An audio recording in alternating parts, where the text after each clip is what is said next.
What's up, everyone? It's Brent from BC Does, bringing you folks a concert review video, hopefully another watchable video. Hope everyone is doing well.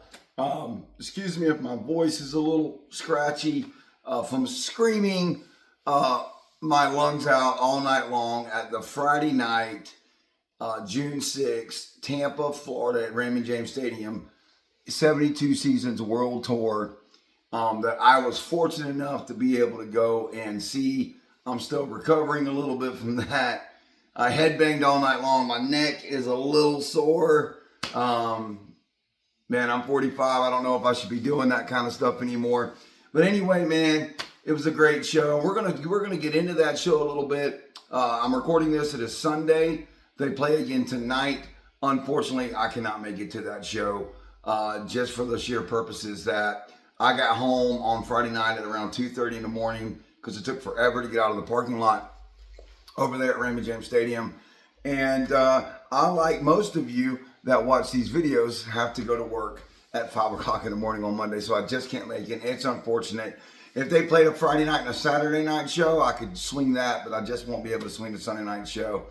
But that's all right, because I got my Metallica fix in on Friday night, Anyway, hey, listen, feel free to smash the like button on this video.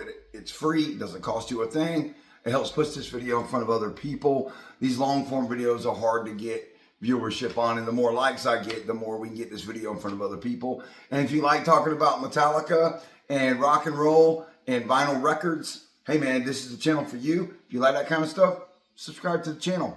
As always, let me get this. We're listening to music in the background today. And fittingly, we're listening to Load because I'm waiting on my Ultimate Nothing But the Kitchen Sink Deluxe box set to come in, which should be in here on June the 13th.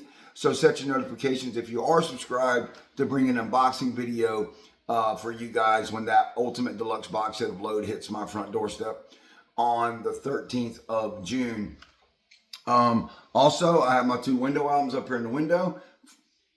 There shouldn't be any problem guessing what they are. First one to guess them correctly, I'll pin your comment up top. But let's talk about this right here, the 72 Seasons World Tour that just hit in Tampa, Florida. And let's get into the show, what I thought about the show, how was the sound quality. We'll talk about the other bands that were playing at the show, and just did the show meet my expectations or not. So I live here in Lakeland, Florida. It's about a 45-minute drive to Raymond James Stadium in Tampa.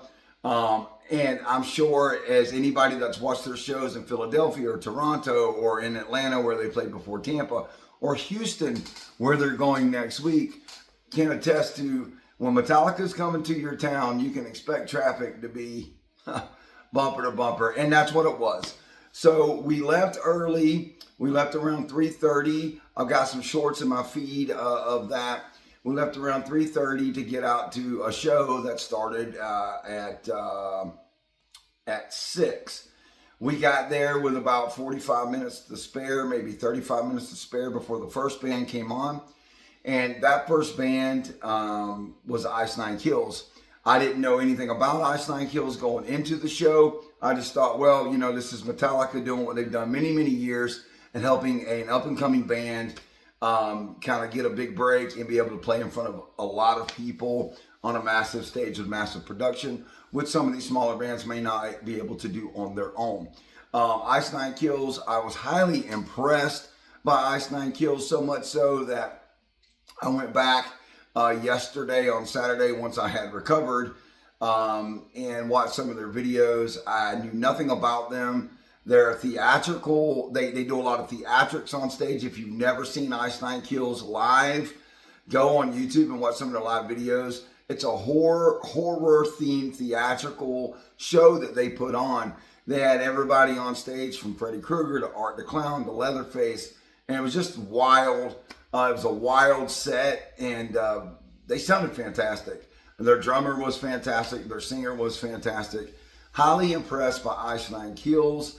The sound quality in Raymond James Stadium for Ice Nine Kills was a little loud. The kick drum and the bass kind of distorted everything else. I will say that. But other than that, watching them, you know, run around on stage and do what they did was absolutely incredible. Great show by Ice Nine Kills. Matter of fact, I'm gonna put a clip of them right here.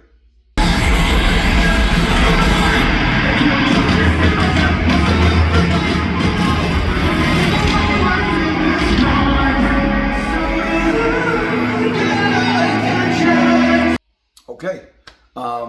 So right after Ice Nine Kills, there was a break, probably about 30 minutes. And then one of the bands that I was most excited to see, of course, other than Metallica, that was going to play at this show tonight was Limp Bizkit. And man, let me tell you, I'll put another clip of Limp Bizkit in here in a minute. But man, they did not disappoint.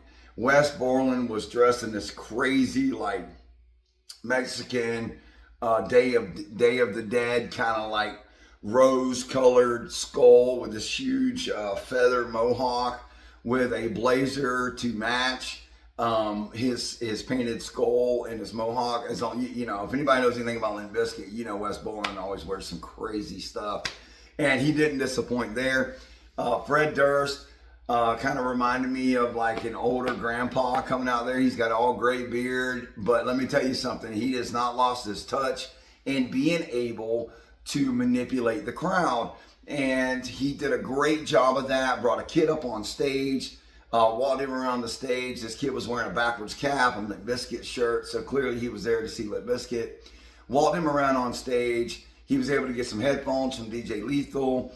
The bass player signed his ball cap, and Fred Durst also signed his ball cap. And it was just a really cool moment. I'm sure it was crazy for that kid, but just a super cool moment that Fred Durst was able to have with a young 10 or 11-year-old. And it's always cool to see young kids in the audience and keeping this rock and roll music still alive. And I know if I was Fred Durst and I'm up there and I'm pandering to the crowd and I saw this young 10 or 11-year-old rocking out to my music, it would help me to know that my music's not dead, it's still alive, and there's still young fans out there that appreciate my stuff. And I too would want to bring them up on stage and just have a great time with my young fans. And that's exactly what Fred Durst did. They played about 9 songs. Unlike Ice Nine Kills, Limp Bizkit sound quality was fantastic, almost studio-esque, I would say. Whoever their sound engineer does a great job for them. I expected it to be just as distorted as Ice Nine Kills, with the amount of bass, guitar, and the amount of kick drum that is in a Limp Bizkit concert. And it wasn't. It was crystal clear. Sounded really, really good. And they played, what did they play? Let me give you some key things that they played. They played the Mission Impossible song. They played the soundtrack song that they made. They played Break Stuff. They played My Way. They played Different Generation. They played about 9 songs and just crushed it.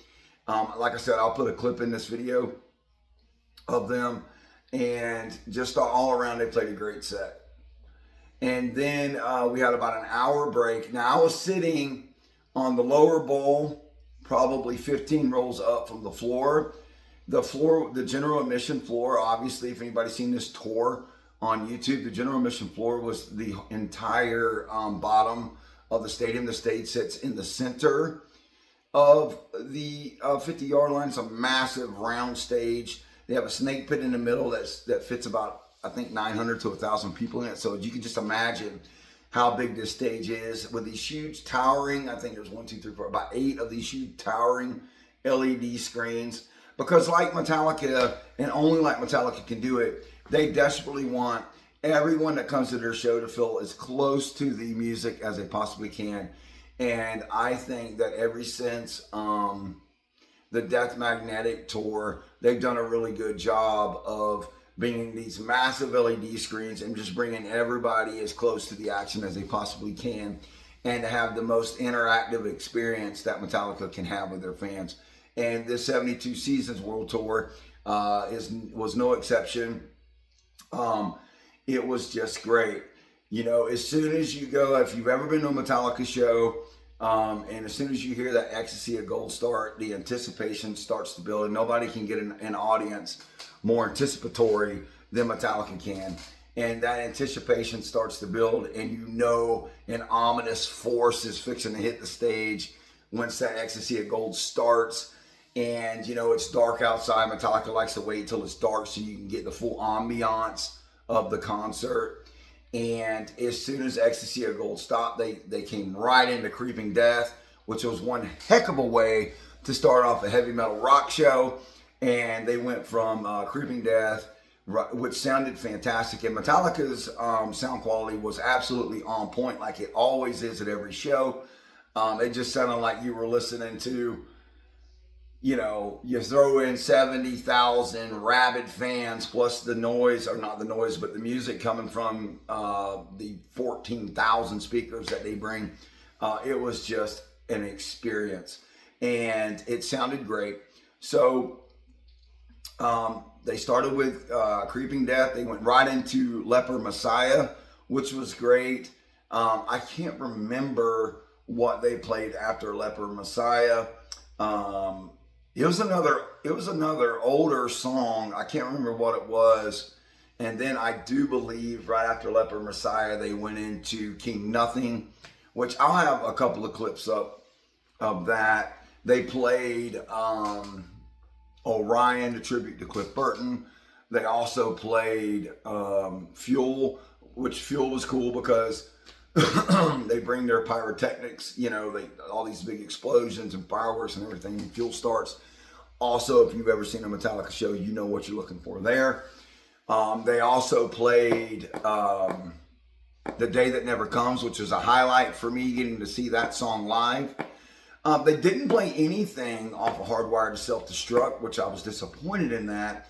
I really would have liked to have heard something like Halo on Fire, or Now That We're Dead. Would have been a great song to hear off of Hardwired to Self-Destruct. They did play 2 songs off their new album, 72 Seasons. They played 72 Seasons, and they played, oh my gosh. Good thing I got the album right here. Let me see. They played 72 Seasons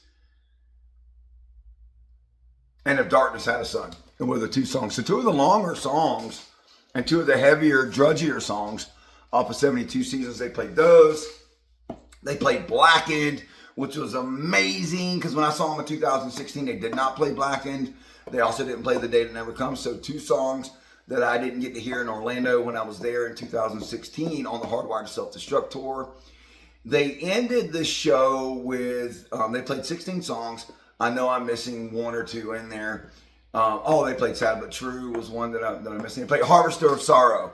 So it was Creeping Death, Leper Messiah, Harvester of Sorrow, then 72 Seasons, then If Darkness Had a Sun, King Nothing was right after that, then The Day That Never Comes was right after that, and then I think they got into Sad But True, and anyway, I'm rambling.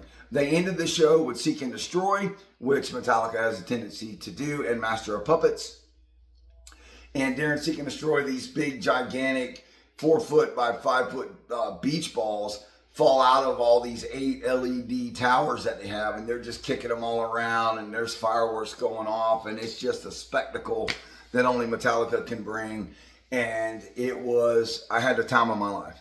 The time of my life. It was just an awesome experience. And if you've never seen Metallica live, it is more than just going to a show. Metallica fans are a family, and they truly are a family, and everybody gets it, and everybody's there to have a good time. There was a few mosh pits going. Nobody's getting hurt. Nobody's yelling at one another. We're all just there as this Metallica family to rock out and take out some aggression through screaming or headbanging or jumping up and down, whatever it is, or just sitting back and enjoying the music. To let, you know, all the stuff that's built up in you, all the stress, everything that's happened in your life in the last year or whatever, it truly is a place that you can just go and get rid of all that. And I can tell you from personal experience here now, 2 days removed from the show, I feel like there's been some weight lifted off my shoulders. I know I definitely got some aggression out. I screamed along to every song, headbanging to every song. Like I said, my neck is paying the price today, but well worth it. I can go through a little bit of neck pain to sit through a 2-hour Metallica show, and I would do it again tomorrow if I could. It's a shame I cannot make the Sunday night show. But just all in all, the sound quality, the atmosphere, the camaraderie, getting to see this band at the age that they're at now still bring it hardcore, not just play ballady type stuff because they don't have the chops anymore. They still got the chops. And let me tell you something, June the 6th in Raymond James Stadium in Tampa, Florida, it was hot. And I thought Lars Ulrich, they cut to him a couple of times, I thought he was going to pass out. Oh, Lars looked exhausted. But you could really tell there was a point, because Raymond James Stadium was sold out. I mean, it was packed. There was an empty seat in the house. And I watched some other concert videos. I think the one in Atlanta, somebody had put a comment on somebody's video like, why are the crowds so dead all the time? Well, they weren't in Tampa, and you could tell that James Hetfield recognized that, and he saw that because in between songs, he said he went up and started barking at the mic. He's like, man, you guys have really brought it today. I'm so grateful to be here in Tampa. Look at all these fans that had came and how packed it was, and you could tell, knowing about James like I know, and Lars and Kirk and Rob Trujillo and those guys, they really count on the audience, giving them the energy back to bring a hell of a show. And that Tampa audience, and I'm proud of you, Tampa Bay, that Tampa audience brought it, man. I mean, they brought it. Fred Durst on Limp Bizkit got that crowd hyped up, and they just stayed hyped all the way through Seek and Destroy. There wasn't a person sitting down in the joint. They brought it, and because the fans in Tampa Bay, you Tampa Bay natives that went to that show brought it, Metallica brought it. And you could tell they were just trying to match the energy of the crowd the whole night, and it was just awesome. Another bucket list concert for me, I know since I started this channel, it's just 2 shows that I've been to, the Metallica show and the Creed show. Both of them were bucket list items. I had seen Metallica before in Orlando in 2016, but I will tell you, man, that Orlando show in 2016 did not have the energy of my Tampa Bay brethren that were at that show last night. It was a completely different atmosphere. I don't know what the deal was, but man, it was amazing. And I hope anybody that sees this video, if you live in the Houston area, or if you live in the Tampa area and you catch this before this evening, there's still tickets available for this show tonight in Tampa. Don't sit there and just contemplate and wonder, well, I don't know if I can go. I don't know if I should or whatever. Go. You never know. And I say this a lot, and I've been saying it for about the last 7 or 8, 9, 10 years now. You never know when it's going to be the last show for these guys. They're getting on up there. It's an experience like no other.